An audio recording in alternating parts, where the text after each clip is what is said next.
Hello बच्चों, स्वागत है मेरे चैनल आधुनिक यूपीएससी में।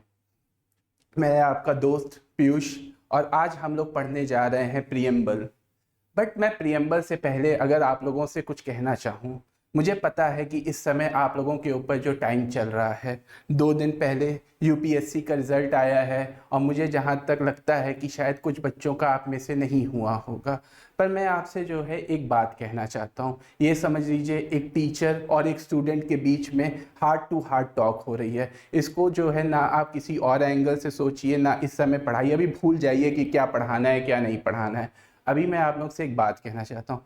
जिन बच्चों का रिजल्ट पॉजिटिव नहीं आया है वो इस समय निराश होंगे। बहुत लोगों के पास जो है दूसरे दूसरे ऑप्शंस खोजने के जो है वो लोग लग गए होंगे। बेसिकली जो है इस पे 3 चीज़ें इंसान सोच पाता है। या तो आप कोई प्लान बी सोचेंगे, या फिर आप सोचेंगे कि किसी कॉर्पोरेट वर्ल्ड में जाएं, या फिर आप लोग सोचेंगे कि जो है स्टेट पीसीएस या कोई और एग्ज़ाम्स की आप जो है तैयारी करें। बट इसमें जो है मैं आपसे ये कहना चाहता हूँ कि जो आपका प्लान बी है वो आप बहुत सोच समझ के लीजिएगा। मुझे कोई दिक्कत नहीं, आप कुछ भी चूज़ करिए जो आपको लगता है कि मैं इसमें अपना करियर बना सकता हूँ या कुछ भी कर सकता हूँ। बट मेरे को बस एक चीज़ की दिक्कत है जो मैं अपने पर्सनल एक्सपीरियंस से अपने छोटे भाई बहन या मुझसे जो अगर बड़े भी कोई होंगे तो मैं उनसे शेयर करना चाहता हूँ कि ये गलती मत करना कि दिसंबर के महीने तक जो है आप प्लान बी की बात कर रहे हों और फिर जो है अचानक से आप ये सोचने लगें कि चलो फिर से यूपीएससी की तैयारी करते हैं। क्योंकि ये दौरान आप जो है लगभग अपने 6 से 7 महीने जो है खो बैठेंगे और ये वक्त इतना इम्पॉर्टेंट होता है कि फिर जब आप जनवरी के बाद सोचेंगे कि तैयारी करने का तो शायद आप बहुत पीछे हो चुके होंगे। और इसका जो है मैं आपसे ये भी कहना चाहता हूँ कि अगर जो बच्चे ये डिसाइड कर चुके हैं कि नहीं मुझे तो जो है यूपीएससी में ही लगना है, तो मैं उनसे बस एक बात ये कहना चाहता हूँ कि रीस्टार्ट करने में कोई खराबी नहीं होती। मेरे पास बहुत एग्जांपल्स हैं। अगर मैं और आप जो हमारे देश का सबसे फेवरेट स्पोर्ट्स है क्रिकेट, अगर उससे मैं कुछ आपको एग्जांपल देना चाहूँ तो at the age of 35 Sourav Ganguly was drop from the team and he fought and he came back. And I was listening to his story and he was talking to his father once, and his father said that Saurabh, you have achieved everything in life. Now what's the point? Like with every Indian win, it will be a difficult for you to come back to the team. So what was the reply of Saurabh Ganguly? He said, Dad, well, I don't want at the age of 40 when I couldn't pick bat because of my age. I don't want that I should say to myself that when the chips were down, Saurabh, you didn't made any efforts. And that is something that I want to tell you. If you want to make efforts, if you want to do something, अगर आपका सपना है कि नहीं यार मेरे को UPSC ही crack करना है, तो भाई फिर 2 दिन जो है जितना रोना गाना था अब सब हो गया। अब अपने आप को फिर से जो है तुम लोग रीबिल्ड करो, और जो है इस रीबिल्डिंग प्रोसेस में आपका भाई आपके साथ यहाँ खड़ा हुआ है। आपने पास्ट में जो किया जैसा किया उसको भूल जाइए। हम लोग जो है आधुनिक यूपीएससी में, जो मैं हमेशा यही चीख चीख के हर अपने वीडियो में कहता आ रहा हूँ कि मैं टेक्नोलॉजी और एआई की मदद से आपकी नॉलेज को इतना इजीली आपके दिमाग में एक फिल्म की तरह ना मैंने पॉलिटी डाल दी तो आप मुझसे कहिएगा कि 1 महीना सर मैंने आपको दे दिया और मेरे को तो पॉलिटी को समझ में नहीं आई। अगर ऐसा हो जाए तो मैं यूट्यूब से पढ़ाना छोड़ दूंगा। मैं आप लोगों से बस ये कहना चाहता हूँ। और अगर आप मुझसे पूछेंगे सर कोई दूसरा एग्जाम्पल दीजिए, तो दूसरा एग्जाम्पल जो हम लोग के सबसे फेवरेट हैं, हमारे हिटमैन, हमारे captain Rohit Sharma at the age of 39, just see his body transformation. World cup के बाद उस इंसान ने जिस हिसाब से अपने आप को जो है चेंज किया, अपने आप को बदल दिया, अपना वेट लॉस किया, और शायद मैं भी उससे प्रेरणा लेकर मैं बहुत ही जल्दी आपको यूट्यूब पे एक नए लुक के साथ दिखूंगा और शायद मैं भी अपना जो है पूरी कोशिश करूंगा कि जो है अपना वेट कम कर सकूं। तो मैं आप लोगों से यही कहना चाहता हूं दोस्तों, जब इरादा आप लोग का मजबूत होगा तो जो है कोई भी मुश्किल कुछ भी आए, सबके लाइफ में कोई ना कोई मुश्किलें रहती हैं। ये आप मत सोचिए कि यार मेरे ही पास है, मेरे दोस्त मुझसे आगे जा रहे हैं, उनकी शादियां हो रही हैं, वो लोग कॉर्पोरेट वर्ल्ड में एंजॉय कर रहे हैं। ठीक है, आपकी राह जो है अलग है, आपकी राह जो है चैलेंजिंग भी है इस समय, बट आप अपने ऊपर से भरोसा रखिए, अपना उम्मीद बनाए रखिए, और जो है भरोसा बिल्कुल मत, अपने ऊपर कभी डाउट मत करना कि यार मेरे में कोई कमी होगी। तुम्हारे में कोई कमी नहीं है। तुमने बस जो है थोड़ी सी जो जहां चूक की है उस चूक को सुधारो और जो है फिर आगे बढ़ो और यकीन मानो कि जो है इस बार आपका सिलेक्शन होके रहेगा। तो आइए आज हम लोग जो है अपना सब्जेक्ट जो है चालू करते हैं, चैप्टर जिसका नाम है प्रीएम्बल।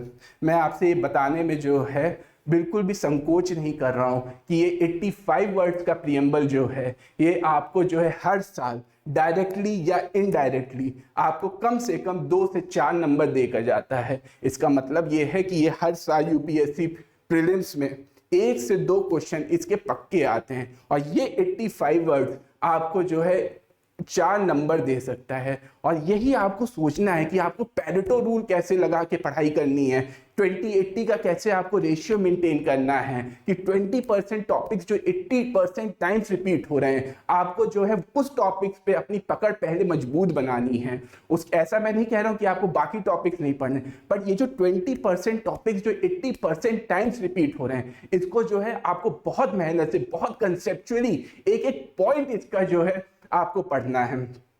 तो जैसे आप जो है मेरा थंबनेल देख सकते हैं, प्रीएम्बल बेसिकली है क्या। देखिए, जब कोई घर बनाता है तो उसके घर के सामने जो है एक दरवाजा होता है, एक खिड़की होती है, एक गेट होता है। वो खिड़की से जो है वो इंसान उस घर के अंदर का जो है पूरा नज़ारा जो है समझ सकता है कि इसके अंदर क्या है। और यही सेम चीज़ जो है हमारा प्रीएम्बल हमको बताता है। हमारे संविधान में, हमारे कॉन्स्टिट्यूशन में जो जो शब्द लिखा है, जिस जिस शब्द का जो जो मीनिंग लिखा है, उस शब्द को शॉर्ट करके उस चीज़ का एक वर्ड की मीनिंग लगा के कि आपको समझ आ सके कि इसकी क्या फील है, इसका क्या चीज़ है, वो चीज़ पूरी की पूरी जो है हमारे प्रीएम्बल में लिखी हुई है।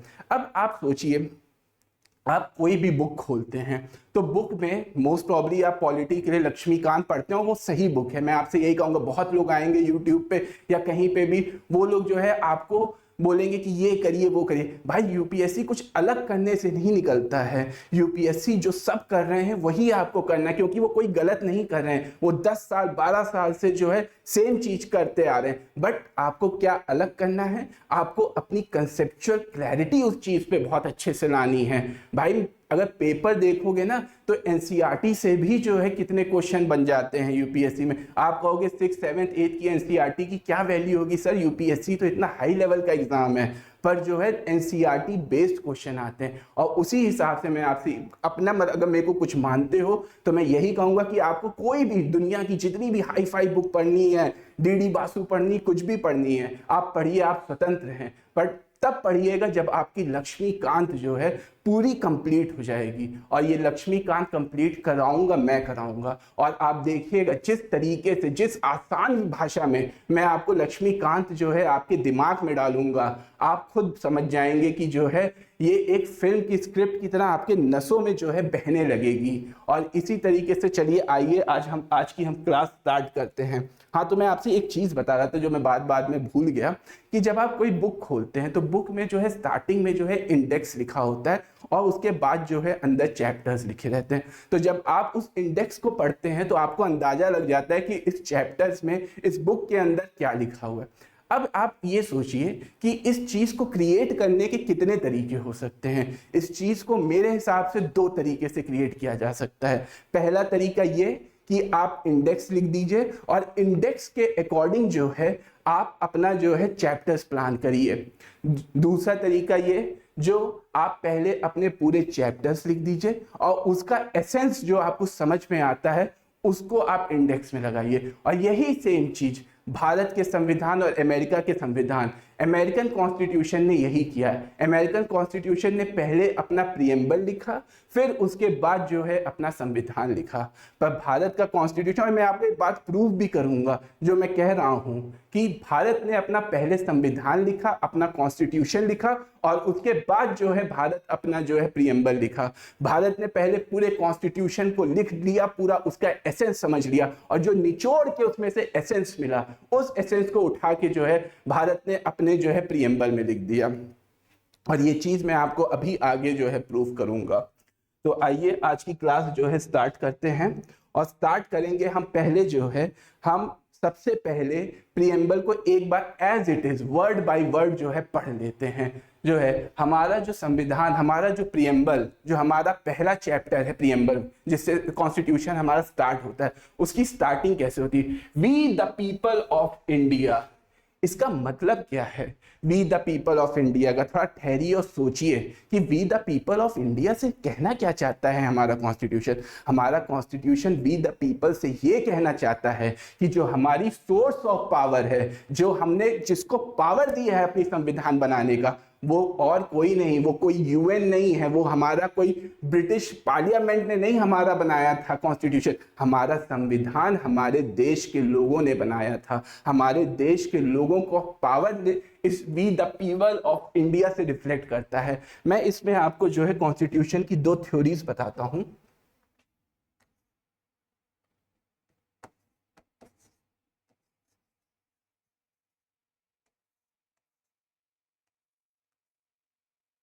पहली है पॉलिटिकल सुप्रीमेसी।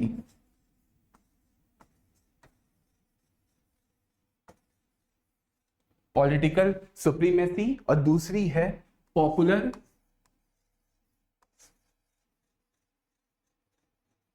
सोवरेनिटी।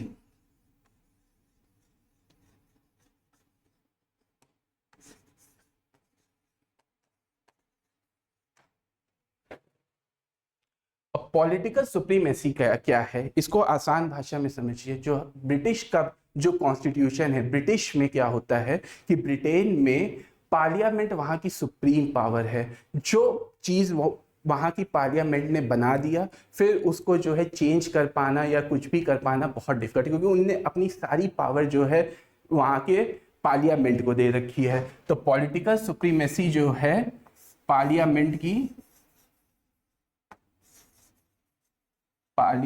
की सुप्रीमेसी है।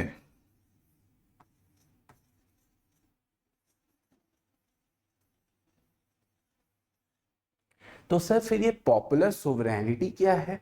तो पॉपुलर सोवरेनिटी ये है जो हमारे संविधान का जो नींव है, जो मैंने आपको बताया कि हमने पावर जो दी है अपने लोगों को दी है, अपनी जनता को दी है, अपनी कॉमन सिटीजन को दी है। जब हमारे फाउंडिंग फादर्स ऑफ कॉन्स्टिट्यूशन के सामने ये सवाल आया कि हम किसके सोर्स ले, किसको पावर बनाएं, क्या हम पार्लियामेंट को पावर बनाएं, क्या हम जो है यूएन को पावर बनाएं, क्या हम प्रेसिडेंट को पावर बनाएं, क्या हम प्राइम मिनिस्टर को पावर बनाएं? उन्होंने कहा नहीं, ना हम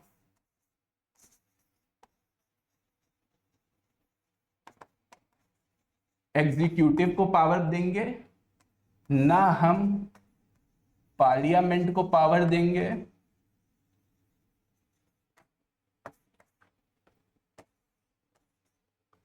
और ना ही हम जो है जुडिशरी को पावर देंगे। हम अगर पावर देंगे तो पीपल ऑफ इंडिया को पावर देंगे। चलिए आगे की कहानी पढ़ते हैं। We the people of India having solemnly resolved to constitute India into sovereign, socialist, secular, democratic republic। ये हमारा नेचर ऑफ इंडिया है।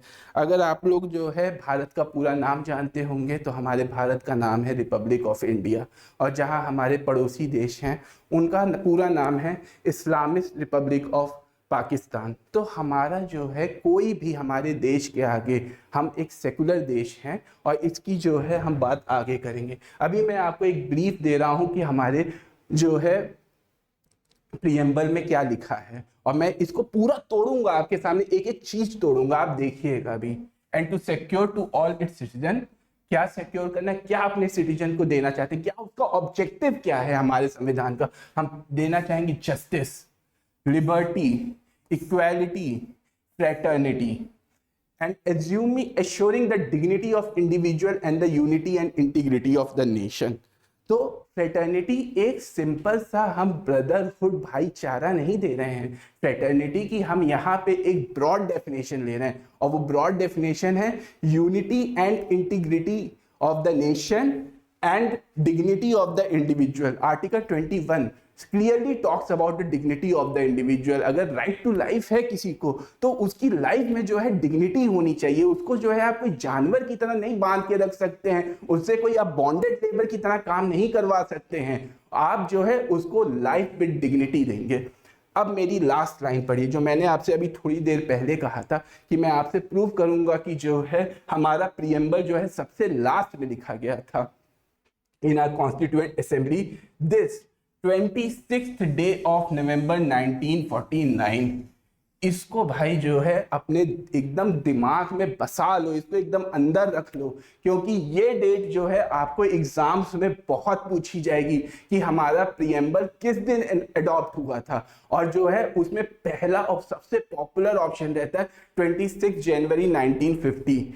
26 जनवरी 1950 को हमारा कॉन्स्टिट्यूशन एनफोर्स हुआ था, वो जो है फोर्स लागू हुआ था।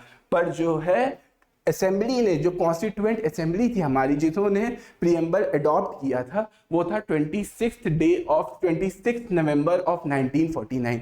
अब मैं आपको एक बात बता रहा हूँ, तो हमारी जो कॉन्स्टिट्यूएंट असेंबली थी वो 9 दिसंबर 1946 को जो है फॉर्म हुई थी। मैंने क्या डेट बोली? 9 दिसंबर 1946। और उनके फर्स्ट प्रेसिडेंट थे डॉक्टर सच्चिदानंद सिन्हा।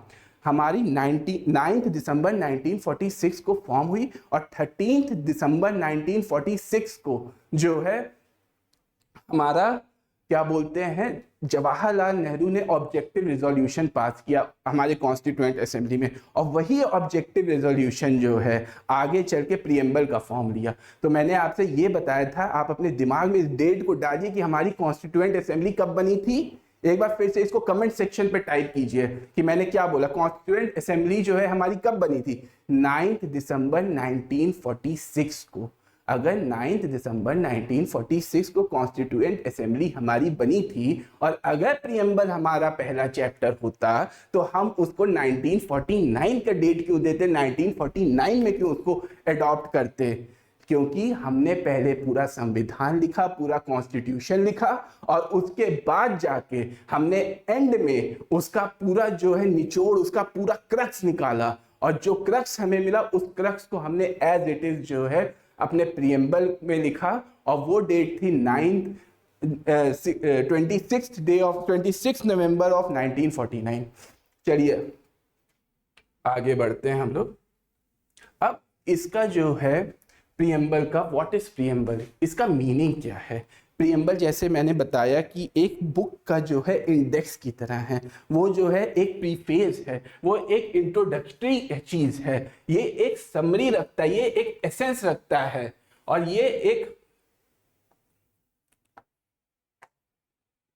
गाइडिंग फिलॉसफी है जो है हमारे लिए। और इसको जो है एक बहुत एमिनेंट ज्यूरिस्ट हैं एन.ए. पालकीवाला, उन्होंने इसको जो है आइडेंटिटी कार्ड की तरह इसको बोला, जो है कि ये हमारे कॉन्स्टिट्यूशन का एक आइडेंटिटी कार्ड है। और जैसा मैंने आपको बताया था कि इसका सोर्स क्या है, इसका सोर्स जो है ऑब्जेक्टिव रिजोल्यूशन जो है पास हुआ था जवाहरलाल नेहरू, जो मैंने आपको डेट बताई थी 13 दिसंबर 1946। और जो है ये जवाहरलाल नेहरू ने इसको 13 दिसंबर 1946 को दिया था, जो कि लेटर इसको फॉर्म होके ये एक प्रीएम्बल का रूप लिया।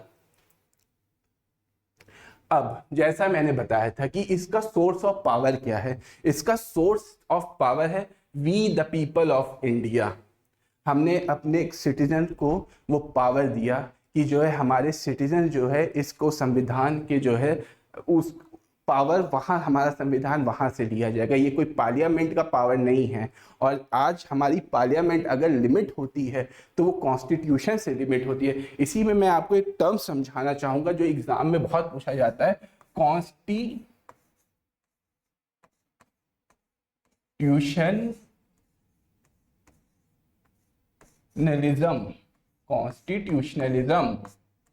कॉन्स्टिट्यूशनलिज्म। ये वर्ड आप अपने दिमाग में रख लीजिए, ये बहुत इसका जो है फिलोसफिकल इसका पूछा जाते हैं सवाल। और इसका मतलब ये होता है it limits the power of the parliament. हमारा पार्लियामेंट को बाध्य बना देता है कि जो है तुम्हें under the constitution he enact करना है। तुम अपने मन से कोई भी एक्ट या अपनी कोई भी लॉज जो है नहीं ला सकते हो। तो हमारे यहाँ जो कॉन्स्टिट्यूशन अमेंडमेंट होता है तो उसमें अगर आपको पता होगा केशवानंद भारती केस में कि हमारे पास जो है बेसिक स्ट्रक्चर डॉक्ट्राइन आया था, तो उस बेसिक स्ट्रक्चर डॉक्ट्राइन से हमें क्या पता चला था कि पार्लियामेंट के पास अमेंडिंग पावर्स तो है, पर पार्लियामेंट पूरे कॉन्स्टिट्यूशन को नहीं अमेंड कर सकता। पार्लियामेंट जो है उसी पार्ट को अमेंड कर सकता है जो बेसिक फीचर्स में मेंशन नहीं है। और डेट ऑफ एडॉप्शन जो मैंने आपको बताया था 26 नवंबर 1948। मैंने आपको एक समरी दे दी, अब आगे जो है मैं इसको बस तोड़ रहा हूँ, तो आपको काफ़ी चीज़ें लगेंगी कि ये तो बहुत रिपीटेटिव है, पर ये जो है मैंने आपके दिमाग में एक ट्रेलर डाल दिया था मूवी का, और जैसा मैंने आपको बताया ये इसको बस एक मूवी की तरह देखिए और फिर देखिएगा कितनी मज़ा आने वाली है आज की क्लास में आपको। अब इसका जो है ये हमारे देश को, हमारे संविधान हमको जो है हमारा देश कैसा बनाना चाहता था। Nature of the state, sovereignty, संप्रभुता। संप्रभुता का क्या मतलब है कि इंडिया जो है एक इंडिपेंडेंट नेशन है, हम किसी के दबाव में आके अपने डिसीजंस नहीं लेते हैं, चाहे वो डिसीजंस जो है कुछ भी हो। अगर हम यूएन का पार्ट हैं, अगर हम कॉमनवेल्थ का पार्ट हैं, अगर हम G20 का पार्ट हैं, अगर हम G7 का पार्ट हैं, बट कोई भी हमें जो है ये नहीं कह सकता कि आप हमारा सिग्नेटरी हैं, आपने हमारे से टर्म्स साइन किए हैं, एग्रीमेंट साइन किया है और हम डिक्टेट करेंगे। अगर कुछ टाइम पहले की बात याद हो, जब ऑपरेशन सिंदूर हुआ था इंडिया और पाकिस्तान के बीच में जो है, बट उस समय USA was very excited to mediate between India and Pakistan, but India said कि नहीं, it is our own problem and we wish solve it bilaterally. हमने किसी एक्सटर्नल पावर, चाहे वो यूएन हो, चाहे वो यूएसए हो, चाहे वो दुनिया का कोई भी जो है एग्रीमेंट हो या फोर्स हो, किसी को भी हमने अलाउ नहीं किया। तो हमारी सोवरेनिटी जो है सबसे ऊपर है। अब जो है एक वर्ड है सोशलिस्ट। सोशलिस्ट हमारे ओरिजिनल कॉन्स्टिट्यूशन में नहीं था, ये बात आप अपने दिमाग में डाल दीजिए। हमारे संविधान को 42nd कॉन्स्टिट्यूशन अमेंडमेंट एक्ट हुआ था 1976 में, और उसमें हमने जो है 3 वर्ड डाले थे। उसमें एक वर्ड था सोशलिस्ट, दूसरा था सेकुलर और तीसरा था इंटीग्रिटी। ये 3 वर्ड्स मैं अभी आपको आगे भी बताऊंगा, बट अभी मैं आपको एक ब्रीफ आइडिया दे दे रहा हूँ। अब सोशलिस्ट का मतलब क्या होता है? सोशलिस्ट हमारे यहाँ जो है मिक्स्ड इकोनॉमी है। हमारे यहाँ पब्लिक ओनर्स भी हैं और प्राइवेट ओनर्स भी हैं। ऐसा नहीं है कि हमारे यहाँ प्राइवेट कंपनीज नहीं एक्ट करती हैं, हमारी प्राइवेट कंपनीज भी हैं और पब्लिक कंपनीज भी एज इट इज़ जो है उतना ही वो अपना काम करती हैं। हमारी जो सोशलिस्ट पावर है, जो सोशलिज्म है, वो मार्क्सिस्ट के एकदम अलग है। मार्क्सिज्म जो था वो रिवॉल्यूशन की बात करता था, वो क्लासलेस सोसाइटी की बात करता था, वो प्राइवेट प्रॉपर्टी एबॉलिशन की बात करता था। बट हमारा जो सोशलिज्म है वो जो है गांधीयन प्रिंसिपल को फॉलो करता है, वो ट्रस्टीशिप थ्योरी को बात करता है, वो नेहरूवियन सोशलिज्म को बात करता है। तो हमारा जो सोशलिस्ट की डेफिनेशन है वो अलग है। इट्स नॉट अ कम्युनिस्ट और state socialism, it's a belief in a mixed economy where public and private sectors को एग्जिस्ट। सेकुलर जैसे मैं आपको बता रहा था, सेकुलर जो है बेसिकली 2 टाइप के सेकुलरिज्म होते हैं। एक होता है वेस्टर्न सेकुलरिज्म और एक होता है इंडियन सेकुलरिज्म। वेस्टर्न सेकुलरिज्म क्या है? वेस्टर्न सेकुलरिज्म ये है कि हमने रिलीजन बेसिकली चर्च में आप मान लीजिए, चर्च या रिलीजन जो भी आपको सही समझिए, चर्च और स्टेट के बीच में हमने एक वॉल क्रिएट कर दी है। अब ऐसा है कि चर्च स्टेट के मैटर पे इंटरफेयर नहीं करेगा और स्टेट जो है चर्च के या रिलीजियस थिंग्स पे जो है इंटरफेयर नहीं करेगा। बट हमारी जो इंडियन सेकुलरिज्म है, it follows equidistant principle. Equidistant principle क्या है कि हम सब सर्वधर्म संभव, हम सारे धर्मों को एक तरीके से, एक नजरिए से देखते हैं। हमारे लिए जो है ये हमारा स्टेट होता है बीच में, और यहां से हमारे डिफरेंट रिलीजन 1, रिलीजन 2, रिलीजन 3 और रिलीजन 4, ये हमारे सारे जो रिलीजन्स होते हैं ये इक्वी डिस्टेंट होते हैं। ऐसा नहीं है कि कहीं हमने ये मान के रखा है कि हम इंटरफेयर नहीं करेंगे। अगर हमें कोई भी प्रैक्टिस ऐसी लगती है रिलीजन में कि जो है ये गलत है, यहाँ पे जो है हमें इंटरफेयर करने की ज़रूरत है, चाहे वो टेम्पल एंट्री की वाली दिक्कत हो, चाहे वो सबरीमाला वाली इशू हो, चाहे वो ट्रिपल तलाक वाला इशू, वहाँ पे जो है स्टेट ने इंटरफेयर किया है। और स्टेट जो है बाकायदा सारे धर्मों को इक्वली प्रमोट भी करता है। अगर हम चाहे वो हज सब्सिडी की बात कर लें, चाहे वो कुंभ की ऑर्गेनाइजेशन की बात कर लें लास्ट ईयर फरवरी में जो यूपी में हुआ था, तो उसमें हम जो है सारे धर्मों को, सबको एक जैसा देखते हैं। और हमारा जो सबसे बड़ा रिपब्लिक ऑफ इंडिया, ये कोई भी धर्म को बेसिकली, जैसे मैंने बताया कि हमारा जो पड़ोसी है इस्लामिस्ट रिपब्लिक ऑफ पाकिस्तान, उसने अपने देश के नाम पे ही बता दिया है कि व्हाट वी रिप्रेजेंट। उसने पहले ही बता दिया कि हमारा इस्लामिस्ट जो है उसने अंडरलाइन किया है, बट हमारे देश ने कभी भी इस चीज़ को नहीं किया। हम जो है एक सेकुलर नेशन है जहाँ पे हम सारे धर्मों की उतनी ही इज्जत करते हैं और यहाँ पे जो है ब्रदरहुड की तरह सब लोग रहते हैं। अब आगे चलते हैं। और मैंने आपको बताया था सोशलिस्ट 42nd अमेंडमेंट से आया था कॉन्स्टिट्यूशन के, एंड सेकुलर ये भी 42nd कॉन्स्टिट्यूशन अमेंडमेंट में आया था।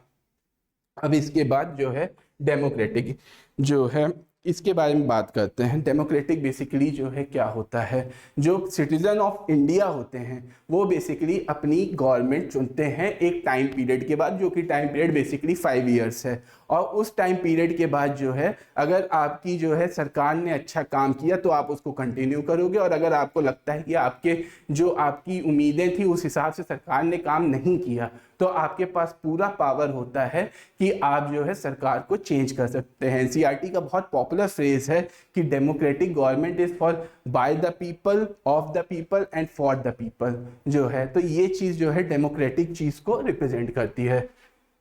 रिपब्लिक ब्रिटेन में क्या होता है कि वहाँ पे मोनार्ची सिस्टम है। ब्रिटेन में हम लोग जो है वहाँ का हेड जो है एकदम एक सीक्वेंस बना हुआ है कि भाई क्वीन एलिजाबेथ, नहीं तो फिर प्रिंस चार्ल्स, नहीं तो फिर उनके बेटे पोते जो भी हैं वही उसमें हेड ऑफ द स्टेट बनेंगे। हमारे देश में ऐसा सिस्टम नहीं है। हमारे देश में जो हेड ऑफ द स्टेट है वो elected head of the state होता है। ये कोई मोनार्ची सिस्टम को नहीं फॉलो करता। बट इसमें मैं पता है रिपब्लिक में आपको एक बहुत ही जो है इंपॉर्टेंट फ्रेज जो है पॉइंट करना चाहूँगा, और ये इंपॉर्टेंट फ्रेज जो है आप कई एग्जामों में, B it UPSC, B it state PCS, और जो है कोई भी एग्जाम आप देते हो जीएस बेस्ड एग्जामिनेशन, ये एक बहुत छोटी सी लाइन लक्ष्मीकांत में मेंशन्ड है, पर इसको जो है एग्जामिनर पकड़ लेता है, और वो ये है कि all public offices open to every citizen. ये एक रिपब्लिक का फीचर है जो है, ये चीज आपसे एग्जाम में पूछी जाएगी। All public offices open to every citizen. आपको लगेगा कि ये इक्वालिटी की बात कर रहा है, पर ये इक्वालिटी की बात नहीं कर रहा है। मैं देखिए जहां जहां एम्फेसिस देना है उसको एम्फेसिस दे रहा हूं। और अगर आप अपनी लक्ष्मीकांत खोलें या कोई भी नोट्स बना रहे हैं उस चीज पे, इस चीज को आप या तो बोल्ड करिए या तो इसको हाईलाइट करिए, क्योंकि यही सब क्वेश्चन पॉइंट्स हैं। ये सब फालतू की चीजें बहुत लिखी होंगी, बट जो क्वेश्चन जहां से बनते हैं देखिए वो सब चीजें भी लिखना जरूरी है, क्योंकि आपको अंडरस्टैंडिंग आपकी बनेगी। बट एक टीचर से पढ़ने का फायदा क्या है? टीचर आपके सामने खोल के रख देगा आपकी किताब और आपसे बोलेगा कि बेटा ये एक इंपॉर्टेंट पॉइंट्स हैं और आपको इस पे एम्फेसिस करना है। बाकी जो चीजें हैं उससे आपको अंडरस्टैंडिंग बढ़ानी है उस सब्जेक्ट के बारे में, बट जो ये इंपॉर्टेंट पॉइंट्स हैं ये आपको एग्जाम्स में मार्क्स दिलाएंगे। अब है हमारी ऑब्जेक्टिव क्या है? हमारा जो ऑब्जेक्टिव है वो है जस्टिस। हम अपने देश को क्या देना चाहते हैं? जस्टिस। ये वर्ड जस्टिस कहाँ से आया? ये वर्ड 1917 रशियन रिवॉल्यूशन से जो है ये वर्ड आया है, और इसमें 3 पार्ट हैं, सोशल, इकोनॉमिक एंड पॉलिटिकल।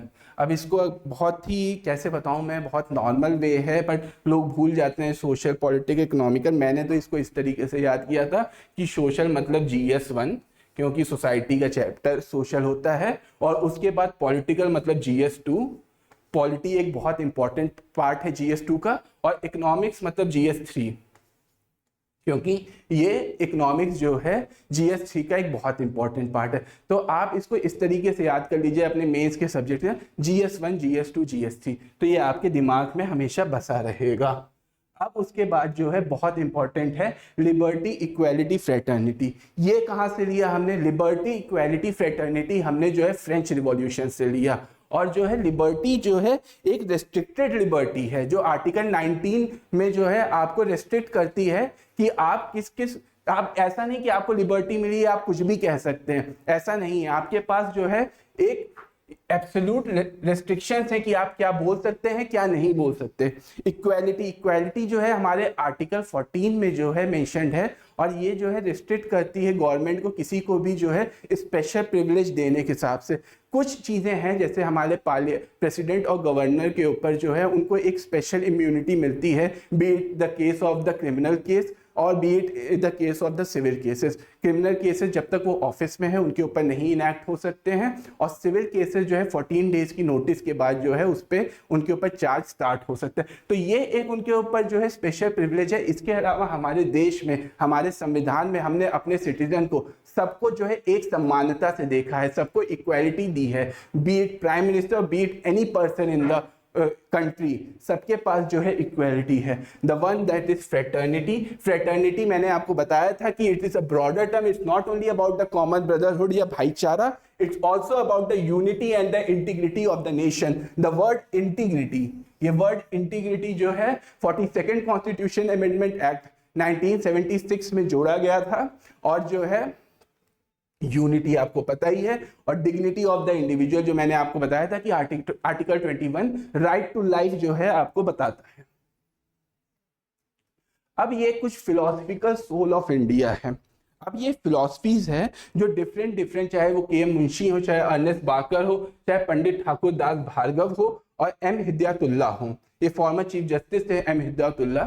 के एम मुंशी ने कहा है कि are preamble is the horoscope of our sovereign democratic republic, and Pandit Thakur Das Bhargav ने कहा the most precious part of the constitution, it is the soul, a key, a jewel set in the constitution। ये मैंने क्यों लिखा है? ये मैंने उन बच्चों के लिए लिखा है जो मेंस की प्रिपरेशन करते हैं। आप जब मेंस में प्रीएम्बल के बारे में क्वेश्चन पूछा जाएगा तो आपको बताना पड़ेगा कि आप जो है पढ़े लिखे पढ़ के आए हो बच्चों, आपको अपना इंट्रोडक्शन जो है ऐसी चीजें आपको डालनी पड़ेंगी अपने इंट्रोडक्शन में, ताकि एग्जामिनर को लगे कि आपका आंसर जो है बाकी जो बच्चे नॉर्मली बस यही लिख के आ गए सोशलिस्ट सेकुलर डेमोक्रेटिक रिपब्लिक, ये है, ये आपको भी लिखना है, बट आपको कहीं ना कहीं जो आधे मार्क्स जो आपको स्टैंड आउट कराएगा सब बच्चों से, वो चीज जो है आपको, ये सब चीजें जब आप लिखेंगे तो ये एक दो लाइन का है। ऐसे में आपको जो चैप्टर्स पढ़ाऊंगा उसमें जो इंपॉर्टेंट पॉइंट जो मैंने अपने यूपीएससी मेंस के टाइम पे मैंने पढ़ते समय जो बनाए होंगे अपने नोट्स, उसमें से मैं आपको कुछ ना कुछ जो है कोट्स जरूर दूंगा, और ये आपको मेंशन कर। देखिए पॉलिटी जो है एक ऐसा सब्जेक्ट है, अगर इसमें आपने कोट्स, आर्टिकल्स और केस क्लॉज, ये तीनों चीजें अगर आपने नहीं मेंशन की तो आप मान के चलिए कि आपका आंसर जो है बहुत जेनेरिक आंसर होने वाला है, और इस पे जो है आपको मार्क्स नहीं मिलेंगे। आपको अगर मार्क्स चाहिए तो आपको जो है केस लॉज, आपको जो है कोट्स और आपको आर्टिकल्स, ये आपको याद करना पड़ेगा, यही आपको स्टैंड आउट फीचर्स देंगे। अब ये बहुत इंपॉर्टेंट क्वेश्चन जो जुडिशरी के पास गया था कि is preamble a part of the constitution, ये चीज जो है आपको, जो मैं केस लॉज की बात कर रहा था, ये चीज मैं आपको बताना चाह रहा था उस टाइम पे।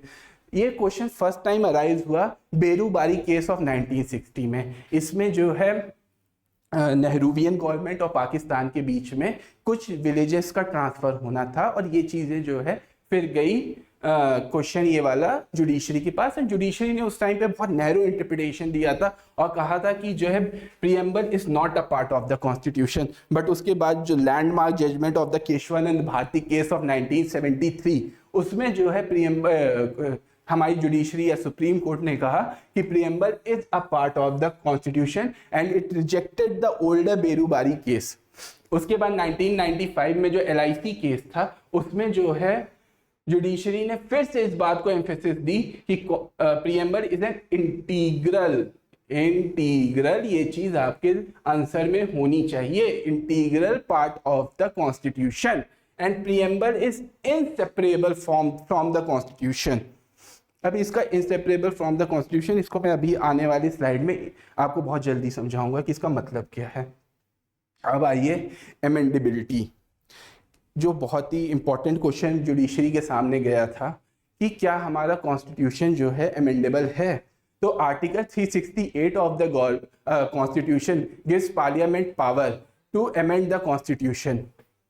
इसमें क्या है कि जो है केशवानंद भारती केस में हमारी कोर्ट ने कहा था कि जो है it can be amended, but उसमें यह भी कहा गया था कि basic structure of the constitution को अमेंड नहीं किया जा सकता।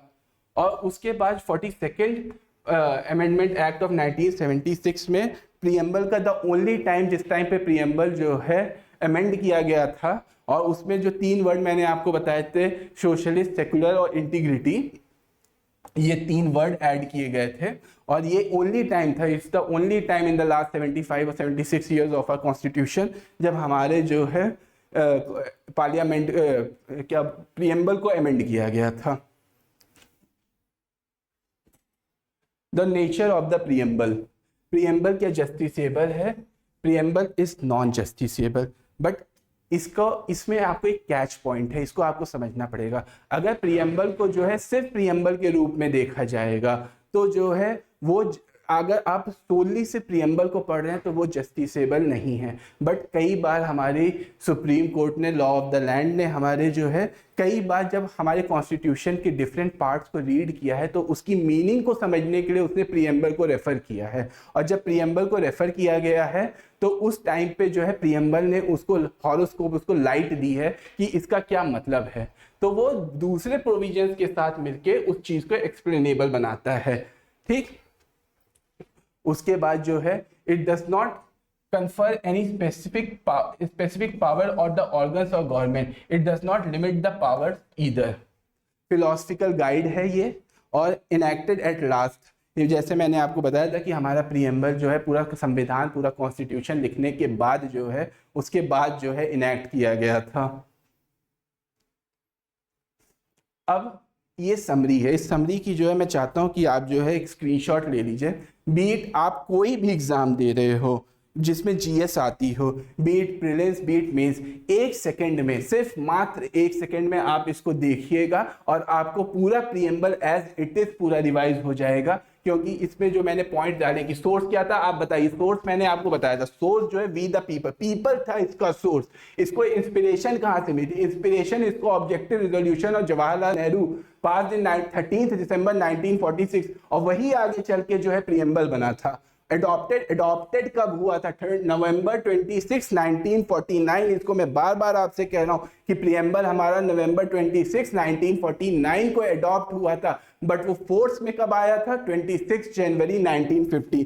और इसका रीजन 26 जनवरी का ये था कि जब 1929 का लाहौर सेशन हुआ था तब जवाहरलाल नेहरू ने पूर्ण स्वराज की घोषणा की थी, और जब जनवरी 26, 1930 में जो है पूर्ण स्वराज को जो है एडॉप्ट किया गया था। और उस डे को जो है मार्क करने के लिए, उस डे को जो है याद करने के लिए हमने 26 जनवरी 1950 को, 26 जनवरी था, उस दिन जो है हमने अपने संविधान को फोर्स में लाया।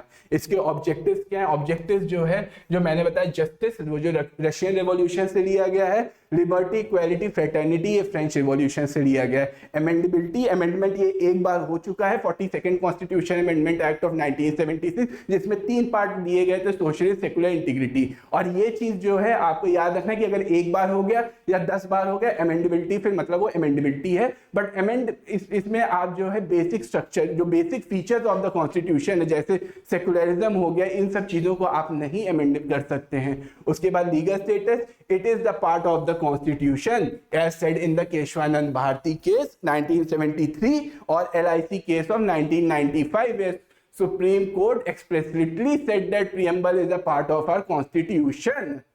उसके बाद enforceability, it's a non-justiciable, neither a source or nor a restriction on power।